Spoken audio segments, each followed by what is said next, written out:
Alrighty, so welcome back to my little review series. Today we are going to look at identifying notes on the piano keyboard, using the piano keyboard to show sharps and flats. So we're going to again use the Clendinning textbook. Open your book to page 6 and look at example 1.3, the piano keyboard. If you are someone who does not have the Clendinning book in front of you, it is just a piano keyboard with all the white keys labeled. So what we can do, we learned our musical alphabet last time. What we can do is we can put this on a musical keyboard. So this is a piano keyboard or electronic keyboard, whichever you prefer. They are laid out the same. If you are a percussionist, this will also be roughly the layout of your xylophones, marimbas, vibraphones, glockenspiels, what have you.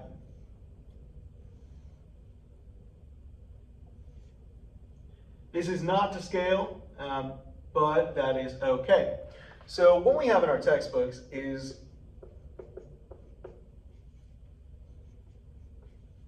this, and it repeats on and on forever, like we talked about last time. This pattern will also repeat on and on forever. You have here the keys that have note names on them are your white keys. Your keys that you do not have letters on, notes on right now are your black keys. Let's start with the white keys for now though. If we look at the piano keyboard, we see that each one of these notes has a different key. The big way to remember which of those notes goes where is these things right here. I don't know if you can see my laser pointer on the video. So it's these things right here, these clusters of black keys. Now, I remember this by looking for the space where there is no black key in between. There's a space where there is no black key in between. So here between E and F, and here between B and C. I look at this as finding this spot, or finding this spot, finding the cluster of black keys that has two of them before a break, and I remember that C is right here, right before those cluster of black keys. Now that's what I would remember in order to remember this.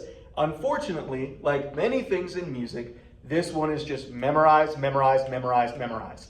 That's unfortunately the only way that I can think of to do this, besides that handy little trick about the spaces. So we are now going to look at the black keys. Now, if you have ever played music before, you have probably encountered the sharp or the flat. Now, a sharp kind of looks like a hashtag, but these horizontal lines go up at an angle. That is called a sharp. Now, its accompanying sign is that kind of looks like a B.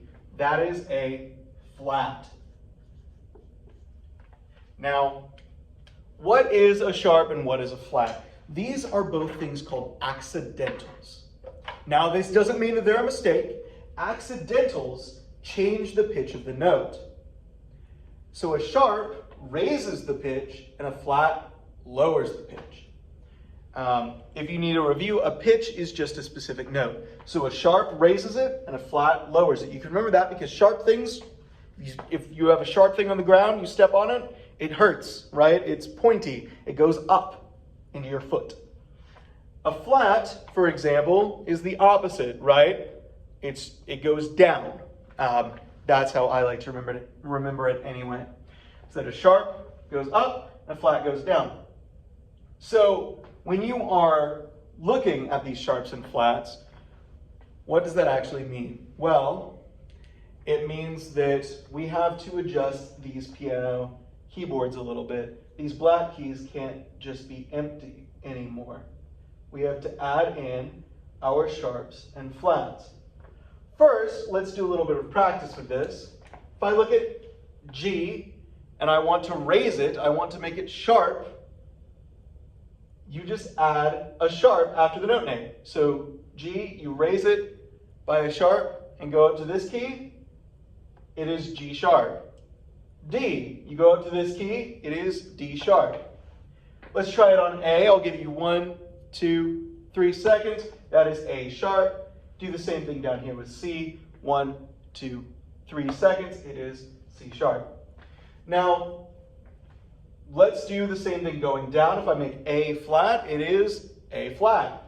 If I make E flat, I'll give you 1, 2, 3 seconds. That is E flat. If I make D flat, I'll give you 1, 2, 3 seconds. That is D flat. Now you may be saying, Mr. Childress, but that means that A sharp and B flat, here to here and here to here, are the same note. And to that I say, exactly. You can call it A sharp or B flat, G sharp or A flat, F sharp or G flat, D sharp or E flat, or C sharp or D flat.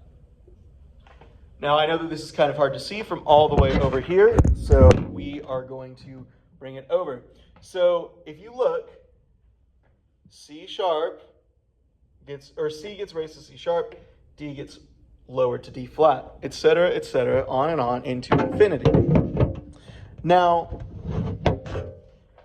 this may leave some of you with a question. What about C flat?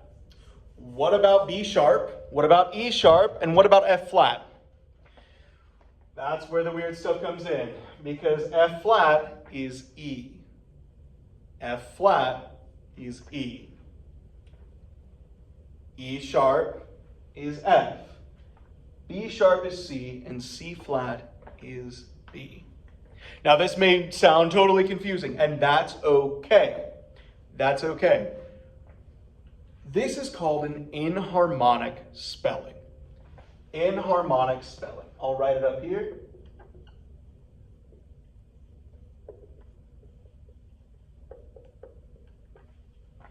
For example, G sharp and A flat are enharmonic. E sharp and F, natural, is what we're going to call those if it doesn't have a sharp or a flat, are enharmonic. B sharp and C are enharmonic. If that doesn't make sense, that's okay. I encourage you to either ask me a question if you're in my class or look further into it if you're not. I want to keep these videos brief. So we're going to, if you have your Clendinning textbook, open it to page 7 and let's do try it number 2 together. The first thing, the whole point of this try it is we're naming the enharmonic equivalent. So it's saying, what is this the same as? So our first one is G flat. G flat is the same thing as F sharp. If we're looking at number 2, B sharp. So you take B and raise it by 1 piano key, and that'll give you, I'll give you 1, 2, 3 seconds. C, natural. A sharp. A sharp. They're looking for the same thing as A sharp. So I would look right here at A sharp, see that B is right next to it, and that would be a B flat. A sharp is the same thing as B flat. If you need more practice on this, I encourage you to make any of these up yourself. Write, for example, A flat on your paper or whiteboard or in your phone, whatever.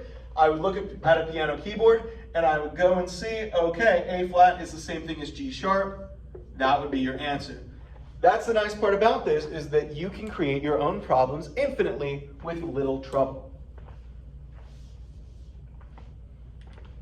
All right, that is all I have for this video. If you need any assistance with any extra stuff on this, related to this, if you are in my class, please feel free to email me, text me on Remind. And if you're not, please feel free to leave a comment.